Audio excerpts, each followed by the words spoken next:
You ask Tiger to solve. This deals with linear equations with one unknown. The final result is x equals -5.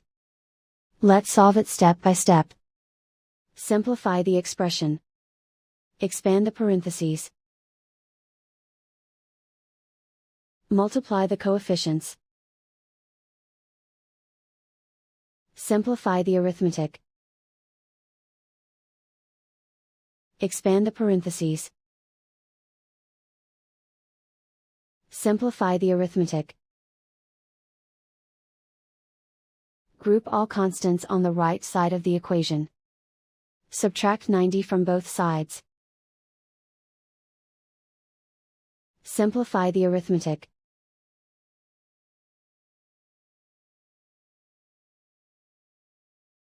Isolate the s.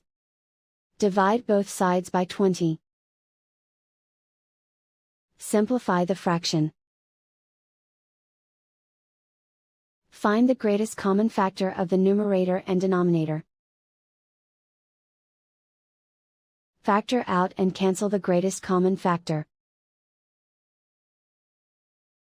And so the final result is x equals -5.